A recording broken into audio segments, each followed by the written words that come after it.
తెలంగాణ తొలి పొలికేక దొడ్డి కొమురయ్య.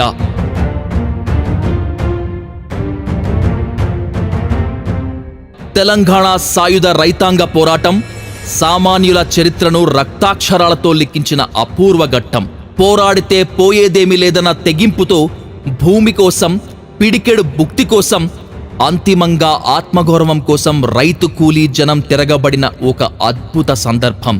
ఆ మహత్తర పోరాటంలో ప్రాణాలను తృణప్రాయంగా ఎంచి పోరాడిన వీరులు, వీర వనితలు ఎందరో.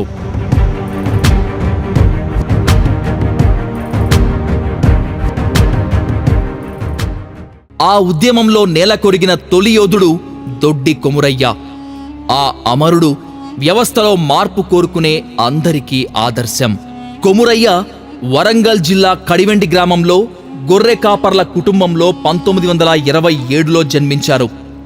నిజాం పాలనలో పల్లె ప్రజల బతుకులు దుర్భరంగా ఉండేవి. కడివెండిలో పేదలు, సామాన్యులు దొరల దాక్షిణ్యాలపై ఆధారపడేవారు. భూమిపై, పంటపై, పశువులపైన, చివరకు పారే నీళ్లపైన హక్కులు ఉండేవి కావు. శిస్తులు దారుణంగా ఉండేవి. పటేల్, పట్వారీల దుర్మార్గాలలో ప్రజలు విసిగిపోయి ఉన్నారు. వారిలో కొమురయ్య ఒకరు. ఒక పక్క హైదరాబాద్ నిజాం అధికారులు, మరో పక్క స్థానిక దొరల పీడనను భరించలేక జనం తిరగబడ్డారు. ఆంధ్ర మహాసభ నాయకుల మద్దతు కూడా తోడైంది.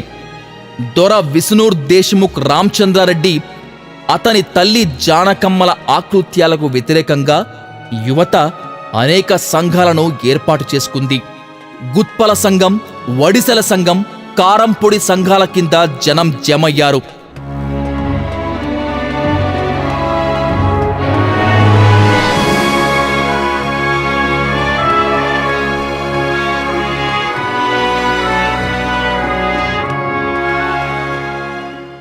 కడివెండి గ్రామంలో 1946 జులై 4న దేశ్ముఖ్ తొత్తులకు, రజాకారులకు వ్యతిరేకంగా గుత్పల సంఘం తిరుగుబాటు లేవదీసింది.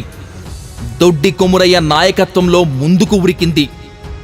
ఊరేగింపు గడి దగ్గరకు చేరగానే రజాకార్లు, దొరబంట్లు గడి లోపలి నుంచి జనంపైకి కాల్పులు జరిపారు. ముందు వరుసలో ఉన్న కొమురయ్య కడుపులోకి తూటా దూసుకెళ్ళింది. ఆ యువ నాయకుడు అక్కడికక్కడే కన్నుమూశాడు.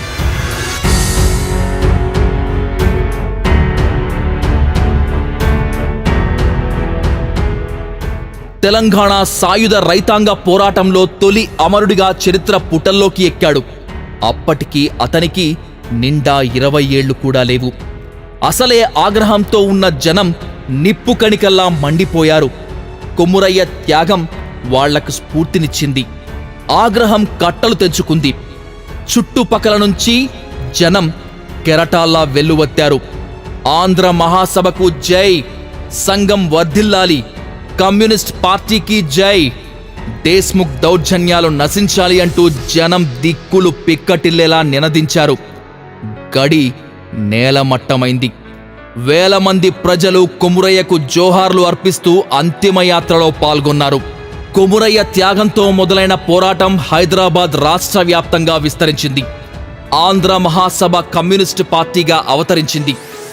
ఎందరో నేతలు రైతులతో భుజం భుజం కలిపి తుపాకులు ఎక్కుపెట్టారు. దున్నేవాడిదే భూమి అనే నినాదం మార్మోగింది. భూస్వామ్య వ్యవస్థలోని సమస్త అవలక్షణాలపై దాడి జరిగింది. రైతు సంఘాలు గ్రామాల్లో ఎర్ర జెండాలు పాతారు. లక్షల ఎకరాల భూమి లేని పేదలకు పంచాయి. భూమి దూరమై దొరల దోపిడీతో సర్వం కోల్పోయిన రైతాంగం తమకు దక్కిన జానెడు భూమిని చూసుకుని మురిసిపోయింది. ఎర్ర జెండాలను అక్కున చేర్చుకుంది. దొడ్డి కొమురయ్య అమరత్వం తెలంగాణ ఉద్యమ స్ఫూర్తికి ప్రతీక.